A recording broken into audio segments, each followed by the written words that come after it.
오늘 우리들에게 주시는 하나님의 말씀은 사무엘하 19장 16절로 39절입니다. 구약 496면쯤에 있습니다.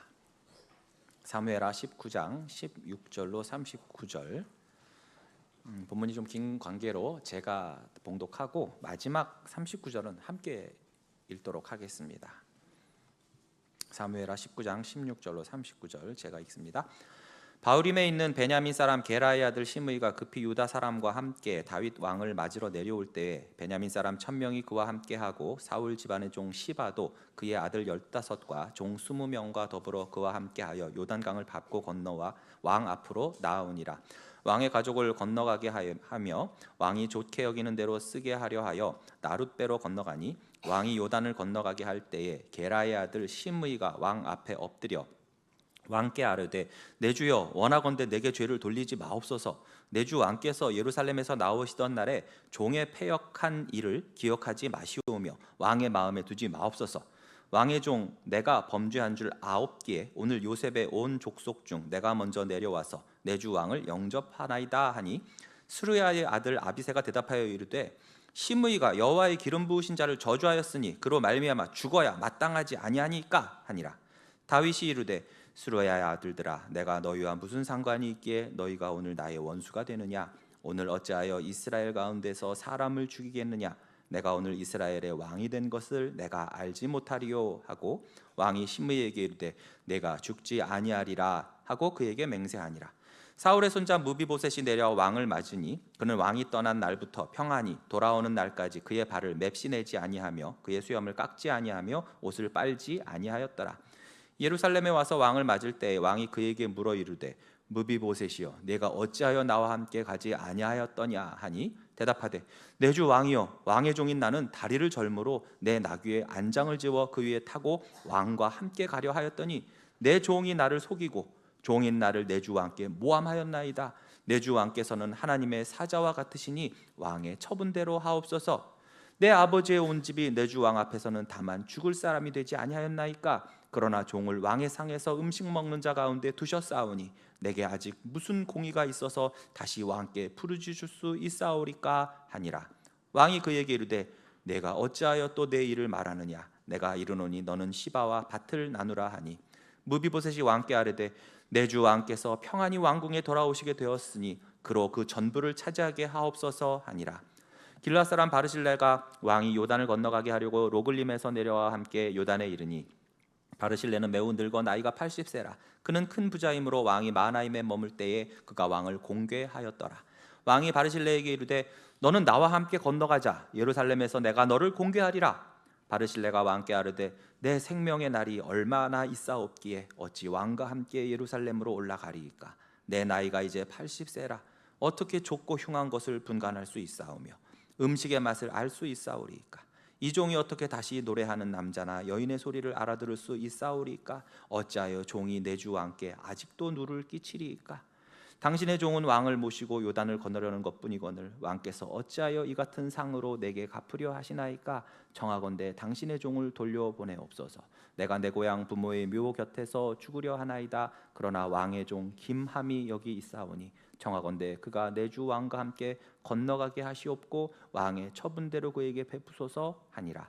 왕이 대답하되 김함이 나와 함께 건너가리니 나는 네가 좋아하는 대로 그에게 베풀겠고 또 내가 내게 구하는 것은 다 너를 위하여 시행하리라 하니라. 함께 읽겠습니다. 백성이 다 요단을 건너매 왕도 건너가서 왕이 바르실레에게 입을 맞추고 그에게 복을 비니 그가 자기 곳으로 돌아가니라. 아멘. 다들 이제 꽃밭이 이렇게 펼쳐져 있네요. 이렇게 오늘 어린이 어버이 주일을 맞이해서 이렇게 꽃을 달아드렸는데 이제 어제 하루 종일 우리 집사님 권사님들께서 이게 손수 만드신 겁니다. 다른 데서는 보면 막 그냥 아무렇게나 그냥 싼 중국산 이렇게 막 해가지고 이렇게 하는데 저희 교회 집사님 권사님들은 이제 직접 이제 다 손으로 일일이 다 만든 거예요. 그거. 그러니까 여러분들 잘 찾으시기 바라고. 오늘 이거 있어야지 식당에서 무료로 이따 점심 줍니다. 가서 이거 보여줘야 돼. 이렇게 해서 저기 하고.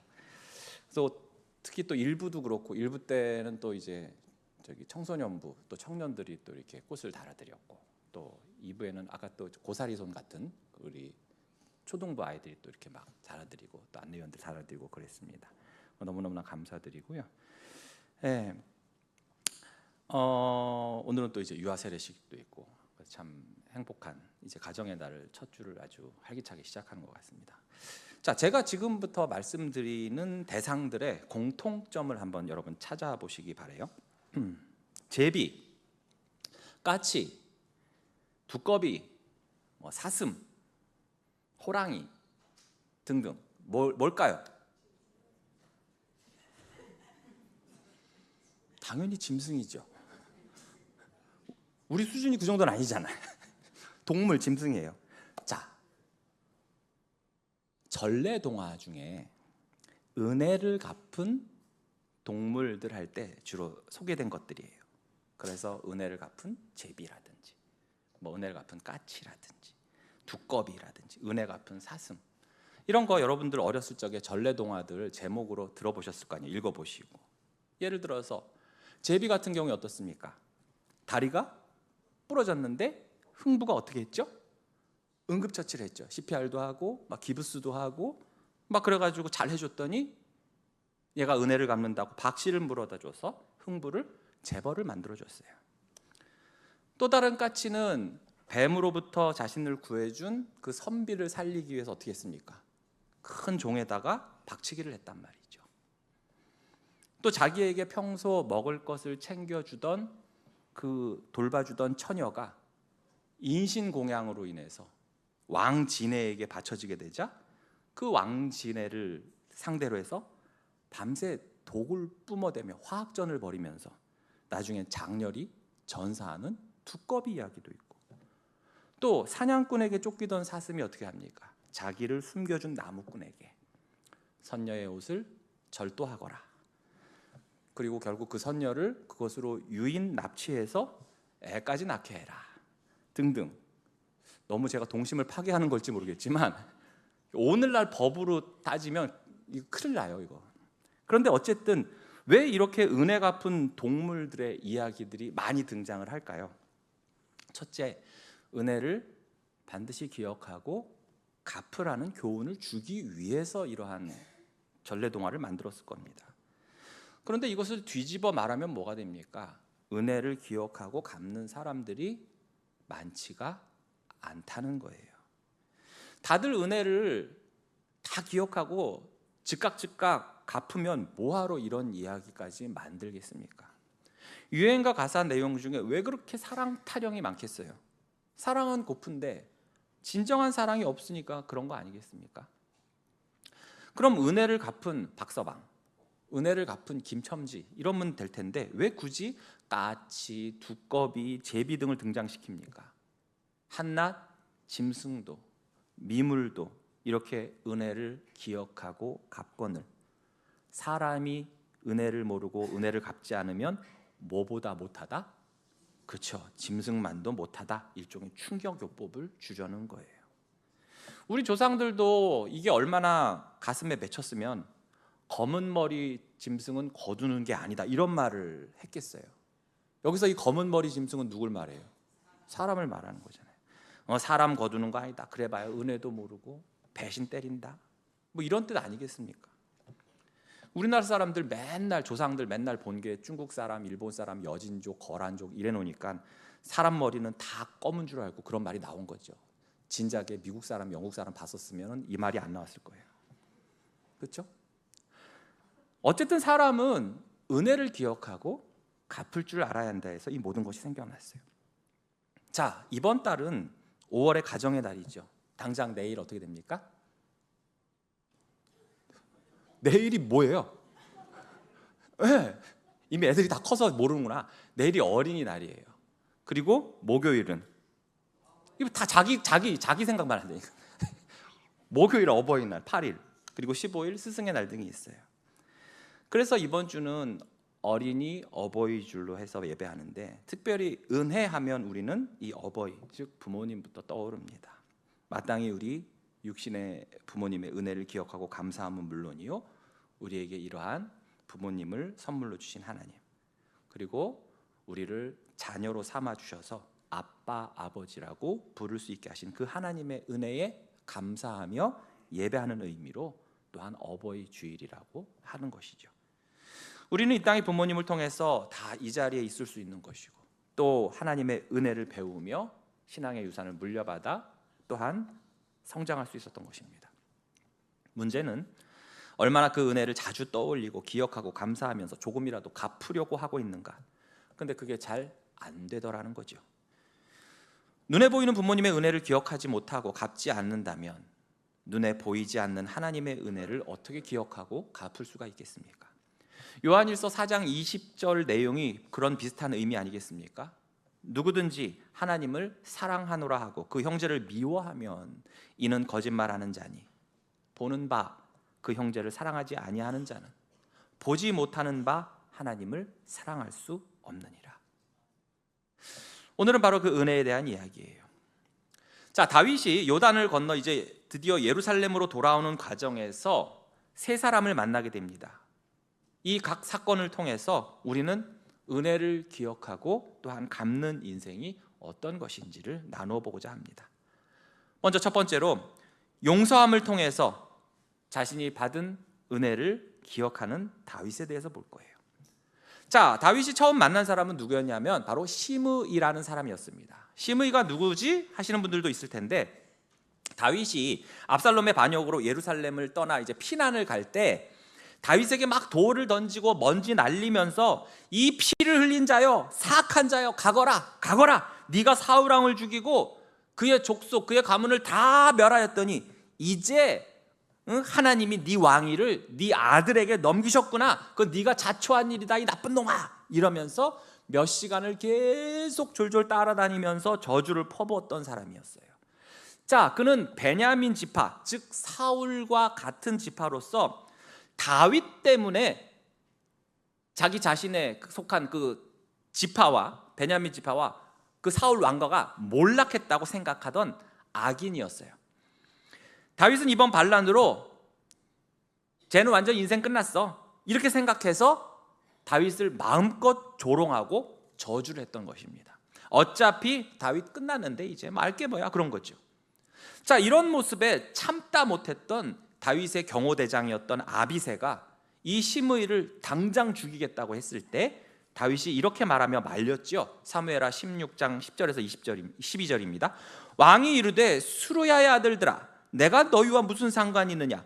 그가 저주하는 것은 여호와께서 그에게 나 다윗을 저주하라고 하심이니 네가 어찌 그리하였느냐 할 자가 누가 있겠느냐 하고, 또 다윗이 아비새와 모든 신하들에게 이르되 내 몸에서 난 아들도 내 생명을 이렇게 해하려 하거늘 하물며 이 베냐민 사람이랴. 여호와께서 그에게 명령하신 것이니 그가 저주하게 그냥 내버려 둬라. 혹시 여호와께서 나의 원통함을 감찰하시리니 오늘 그 저주 때문에 여호와께서 선으로 내게 갚아 주시리라 라고 말을 해요. 여기서 여러분 중요한 포인트가 뭡니까? 다윗은 시므이의 저주를 통해서 과거 자신이 지었던 그 많은 죄들을 돌아보며 회개하는 기회로 삼았다는 거예요. 그 죄들로 인해서 하나님이 나를 진짜 제대로 벌하셨으면 자기는 진즉에 죽었을 것인데, 그러나 하나님이 그런 가운데 용서해 주셔서 은혜를 베푸셔서 그때 죽지 않고 지금 이만큼이라도 살아있다는 거예요. 그리고 내가 다시금 회개하고 인내한다면 혹시 하나님께서 내게 은혜를 베푸셔서 선으로 갚아주시지 않겠는가? 그는 저주와 조롱의 상황에서도 오직 하나님만을 의지하고 그의 은혜를 바랐던 거예요. 자, 그랬더니 정말 하나님께서 선으로 갚아주셔서 이렇게 반란 세력을 다 물리치고 환궁, 즉 예루살렘으로 돌아올 수 있게 된 거예요. 자, 그런데 이것이 시므이 입장에서는 난리가 난 거죠. 다윗의 인생이 이제 완전히 끝났다고 생각하고 그 저주를 하고 조롱을 했는데 그 다윗이 부활한 거예요. 왕의 귀환이 이루어졌습니다. 자기가 얼마나 다윗을 무참히 짓밟고 저주했는지 모두가 다 알고 보았잖아요. 이제 다윗이 왕궁으로 돌아가자마자 자기를 죽일 것 같으니까 어떻게 합니까? 선수를 치는 거예요. 그가 급히 요단으로 왔습니다. 자기 지파인 베냐민 사람들 1000명을 데리고, 이 정도로 시므이는 막강한 세력의 사람이었던 거예요. 그는 지은 죄가 있으니까 다윗 앞에 엎드려 용서를 구하죠. 19절에서 20절에 보시면 왕께 아뢰되 내 주여 원하건대 내게 죄를 돌리지 마옵소서. 내 주 왕께서 예루살렘에서 나오시던 날에 종의 패역한 일을 기억하지 마시오며 왕의 마음에 두지 마옵소서. 왕의 종 내가 범죄한 줄 아옵기에 오늘 요셉의 온 족속 중 내가 먼저 내려와서 내 주 왕을 영접하나이다. 아주 그냥 뻔뻔하기가 이를 데가 없어요. 아주 자기한테 죄를 돌리지 말래요. 자기가 했던 일을 기억하지도 말고 마음에 두지도 말랍니다. 그래서 내가 이렇게 요셉 족속 중에, 자, 요셉 족속은 무엇을 말해요? 요셉 족속은 에브라임과 또 베냐민 지파가 있잖아요. 그 자기가 베냐민 지파인데, 이 베냐민 지파, 자기가 제일 먼저 이렇게 영접하러 오지 않았냐고. 그러니까 여러분, 이 모습이 얼마나 이게 참 가증스럽습니까? 그러니까 이것을 보다 못한 아비새가 지난번에도 저놈이 저주할 때 다윗이 말려서 참았는데, 지금 이러한 모습이 너무나 역겨운 거예요. 그래서 죽여주시옵소서 해도 모자랄 판에 내가 한 짓 잊어달라고, 나 내 죄 안다고 이러고 있으니까 더 열받아서 아비새가 죽이겠다고 방방 뜬 거예요.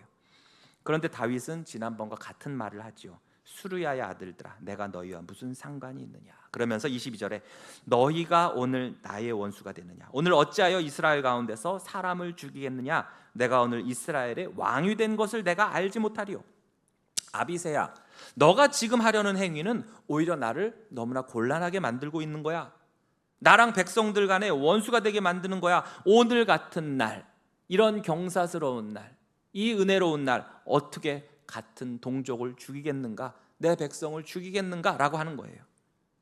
한때 이 시므이처럼 자기를 저주하거나 또는 압살롬 편의 선자들을 다 찾아가지고 죽여서 원한을 풀고 복수하는 행위가 당장은 시원할지 모르겠지만, 이것은 결국 다윗 자신이 반쪽짜리 왕, 즉 유다 지파만의 왕임을 스스로 인정하는 것밖에 안 되는 거예요. 난 그저 내가 지지하는 자들의 왕일 뿐이야, 나를 반대하는 자들의 왕이 아니야, 걔들은 다 적이야 라고 인정하는 셈이 되는 거예요. 여러분, 이러한 생각 그동안 우리나라 대통령들이 뽑힐 때마다 일어났던 일 아닙니까? 나를 지지하는 자들만 내 국민이야, 나머지는 다 적이야. 그런데 다윗은 그렇지 않다고 한 거예요. 오늘로써 분열되었던 이스라엘이 다시 하나가 되고 진정한 통일 이스라엘을 이루려는데 내 개인의 원한으로 이 시므이를 처벌하는 것은 옳지 않다라고 하는 것입니다. 그런데 성경은 이것이 단지 다윗의 어떤 정치적인 포석이거나 그의 개인적 포용력을 칭찬하는 정도에 우리가 머물지 않기를 바라십니다. 그것은 바로 하나님의 관점에서 이 사건을 바라보라는 거예요. 여러분, 용서는 진짜 강한 자만이 할 수 있는 거죠. 특권입니다.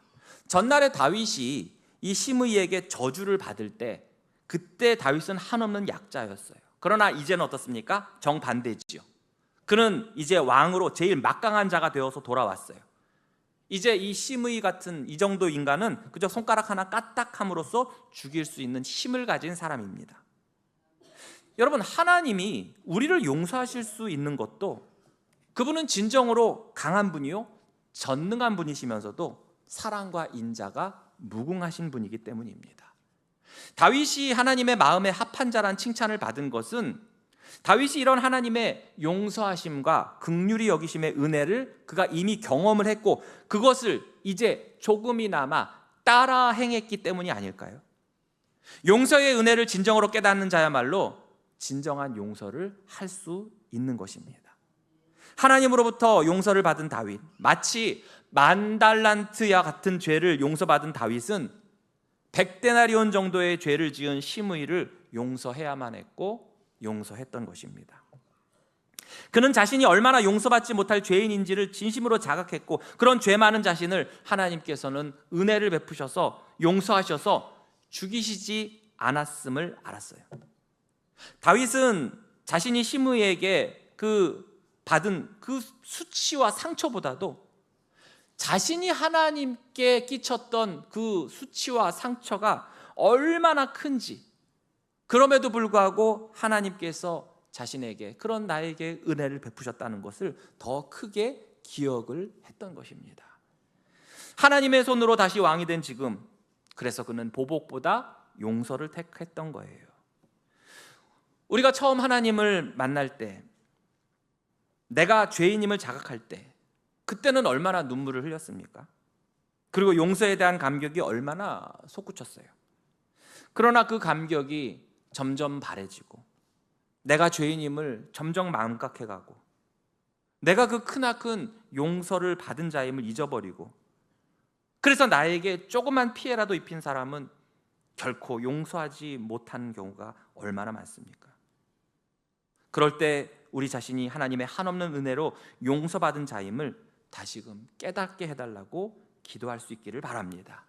특히 어버이 주일인 오늘, 우리 부모님을 향해서 혹시라도 내 마음에 쌓였던 어떤 섭섭함, 불편함이 있다면 그 모든 것 위에 바로 하나님의 은혜와 부모님의 은혜를 더 크게 기억함으로써 내 안에 남아있는 그 섭섭함과 또한 불편함을 풀 수 있기를 주님의 이름으로 축복합니다.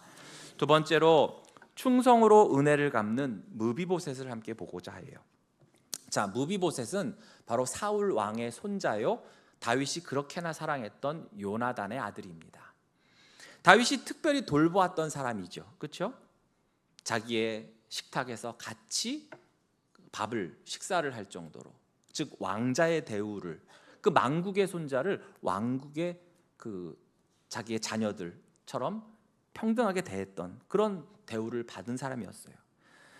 그가 두 다리가 어려서부터 이제 사고로 인해서 두 다리를 절어서 불구가 되었죠. 그런데 압살롬의 반역 때 그는 다윗을 따르지 못했습니다. 왜 그렇습니까? 그의 종 시바가 속였기 때문에 그래요.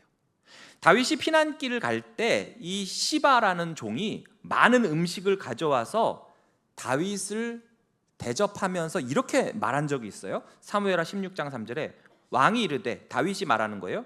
내 주인의 아들이 어디 있느냐? 야, 무비보셋은 어디 있냐? 그랬더니 시바가 왕께 뭐라고 하냐 하면, 예루살렘에 그가 있는데요, 그가 말하기를 이스라엘 족속이 오늘 내 아버지의 나라를 내게 돌리리라 하나이다 하는지라. 한마디로 이 무비보셋이 압살롬에게 붙어 먹었다는 거예요. 그렇지만 나 이 시바는 다윗 왕을 따릅니다 라면서 거짓말을 한 거죠. 이에 다윗이 속아서 무비보셋이 가지고 있는 모든 것은 다 너 시바의 것이야 하고 선언을 했어요.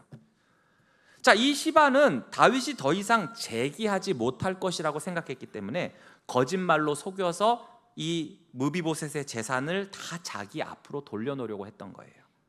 그러면 모든 재산은 자기 것이 되고, 또 그 거짓말, 자기가 한 거짓말이 탄로 날 때쯤 됐으면 그때는 다윗은 이미 죽었거나 재기 불능 상태일 거라고 예상했던 건데, 다윗이 이렇게 왕으로 다시 돌아오니 큰일 났죠. 그래서 앞서 시므이가 급히 다윗을 영접하러 나올 때 이 시바도 함께 따라왔던 거예요. 그런데 이번에는 무비보셋도 그 불편한 다리를 끌고 다윗을 영접하러 온 것입니다. 사실 무비보셋은요, 다윗이 예루살렘을 떠나 피난 가 있는 동안, 그동안 그는 발도 씻지 않았다고 했고 옷도 빨아 입지 않고 수염도 깎지 않은 채 다윗을 기다린 사람이었어요. 왜 그렇게 했느냐? 피난 가느라 발도 못 씻고 옷도 못 갈아입고 수염도 못 깎았을 그 다윗을 생각하면서 자기도 그 스스로 고난을 자초하며 다윗의 고난에 동참하고자 했던 거예요. 즉 다윗을 향한 그의 충성과 사랑은 변하지 않았던 것입니다. 그런데 다윗은 이걸 모르죠.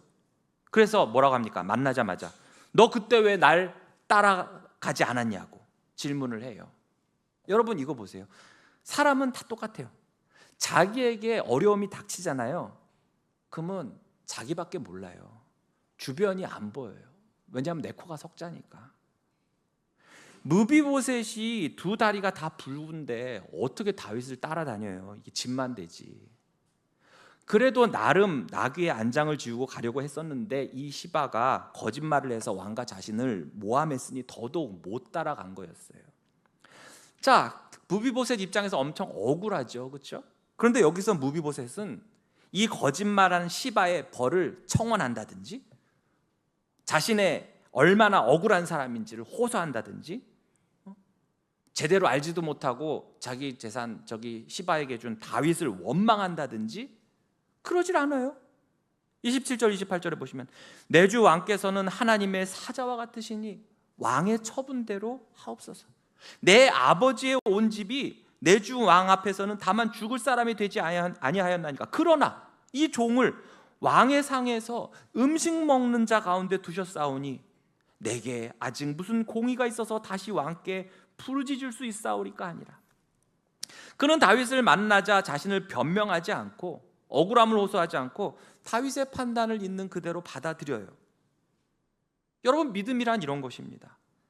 은혜를 베풀어 준 그 대상을 향해 끝까지 믿고 충성하는 거예요. 그가 말하잖아요. 내게 무슨 공의가 있다고. 이 말은 뭐냐면 내가 뭐 잘한 게 있다고, 내가 무슨 공로가 있어서 그렇게 나에게 은혜를 베푸셨던 그 왕에게 원망하고 불평하겠는가, 변명하겠는가라는 거예요. 그 모든 것을 이미 나에게 선물로 주시지 않았습니까?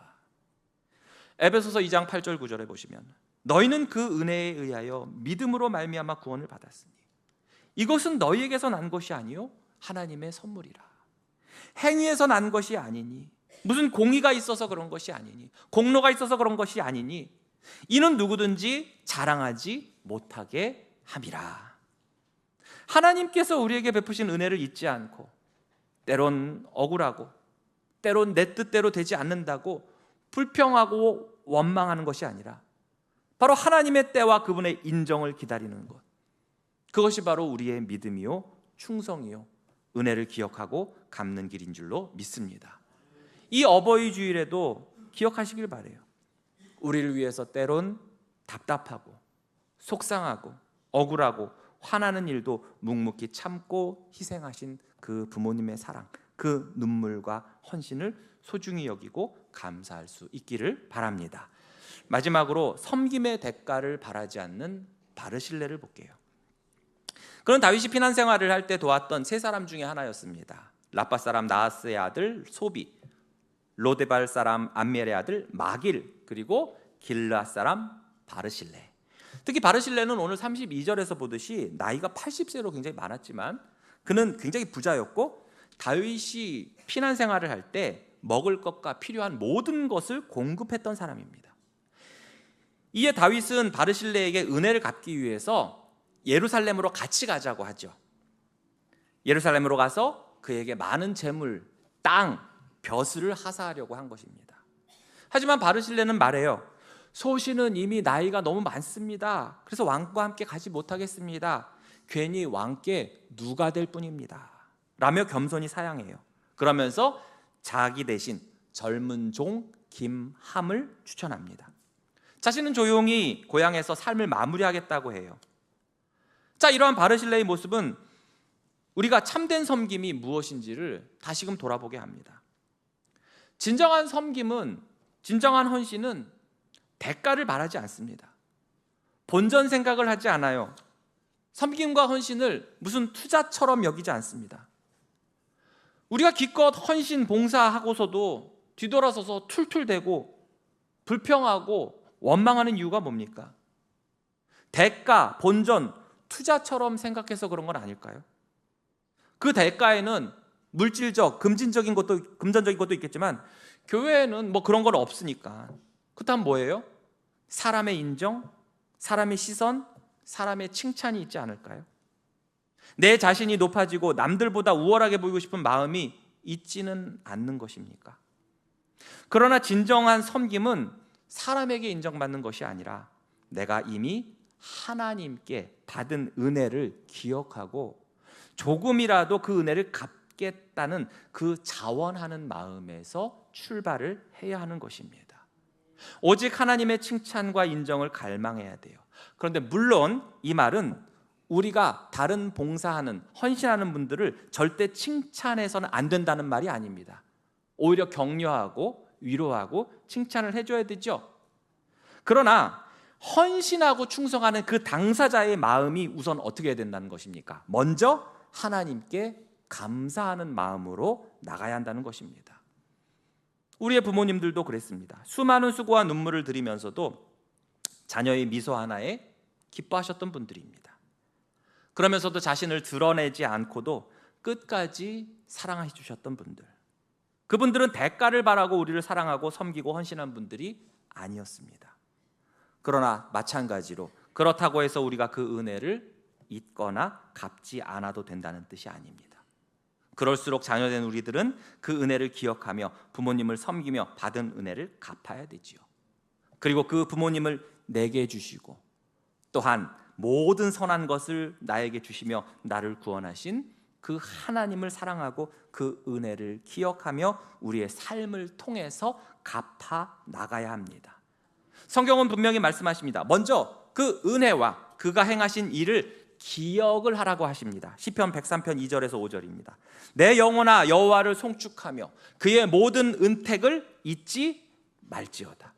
그가 네 모든 죄악을 사하시며 내 모든 병을 고치시며 내 생명을 파멸해서 속량하시고 인자와 긍휼로 관을 씌우시며 좋은 것으로 내 소원을 만족하게 하사 내 청춘을 독수리같이 새롭게 하시는도다. 잊지 말라는 거예요. 기억하라는 것입니다. 그리고 그 기억한 은혜를 어떻게 해야 됩니까? 감사하고 찬양해야 되죠. 골로새서 3장 16절에서 17절을 보시면 그리스도의 말씀이 너희 속에 풍성히 거하여 모든 지혜로 피차 가르치며 권면하고 시와 찬송과 신령한 노래를 부르며 감사하는 마음으로 하나님을 찬양하고 또 무엇을 하든지 말에나 일에나 다 주 예수의 이름으로 하고 그를 힘입어 하나님 아버지께 감사하라. 자, 이제 기억하고 감사하고 찬양하고 그 다음 어떻게 됩니까? 그 은혜를 갚아야겠죠. 로마서 12장 1절입니다. 함께 읽겠습니다. 시작. 그러므로 형제들아 내가 하나님의 모든 자비하심으로 너희를 권하노니 너희 몸을 하나님이 기뻐하시는 거룩한 산 제물로 드리라. 이는 너희가 드릴 영적 예배니라. 아멘. 우리가 드리는 이 자리에서 드리는 공예배를 포함해서 우리의 삶으로 드리는 모든 예배 가운데 바로 하나님의 뜻에 순종하며 하나님이 기뻐하시는 모습으로 살아가는 것, 그것이 바로 하나님의 은혜를 조금이라도 갚는 길인 것입니다. 사랑하는 성도 여러분, 오늘 말씀을 통해서 다시 한번 다짐하시기 바랍니다. 용서의 은혜를 기억하며 사랑하겠습니다. 충성의 은혜를 기억하며 변함없이 섬기겠습니다. 그리고 대가를 바라는 것이 아닌 진정한 섬김의 은혜를 기억하며 감사로 살아가겠습니다. 그래서 하나님께서 내게 주신 가족과 또 부모님, 그들을 사랑하고 또한 내 인생 모든 것을 통해서 내게 주신 그 하나님의 은혜를 기억하고 갚는 인생 되겠습니다. 그렇게 결단하시는 사랑하는 모든 성도님들 되시기를 주님의 이름으로 축복합니다. 기도하겠습니다. 하나님 아버지, 은혜와 사랑을 감사드립니다. 하나님께서 정말 자격 없고 영원히 멸망할 수밖에 없는 우리를 구원하여 주시옵고 또 많은 선하고 좋은 것을 나에게 허락하시고 그 중에서도 우리 부모님을 허락하시고 또 우리의 자녀들을 우리에게 주심으로써 하나님 아버지, 주님의 높고 크신 그 은혜와 사랑이 무엇인지를 이 땅에서도 발견할 수 있게 하심에 감사드립니다. 하나님 아버지, 우리가 그러한 은혜를 날마다 기억하고 또한 감사하며 또한 이것을 우리의 전 인생을 거쳐서 갚아나가는, 그렇게 하나님의 뜻에 순종하며 살아가는 저희들 되게 하여 주시옵소서. 부모님에게도 정말 사랑과 또한 존경을 바치고 또 우리 자녀들에게도 하나님의 말씀으로 주의 교훈으로 잘 양육할 수 있는 그런 저희들 되게 하여 주시옵고 그리하여 이 5월 가정의 달이 더욱더 뜻깊고 더욱더 풍성하고 또 포근하고 아름다운 한 달이 될 수 있도록 하여 주시고 이것이 우리 인생 전체에 걸쳐서 이어질 수 있도록 은혜 내려 주시옵소서. 이 모든 말씀 우리 예수 그리스도의 이름으로 기도하옵나이다. 아멘.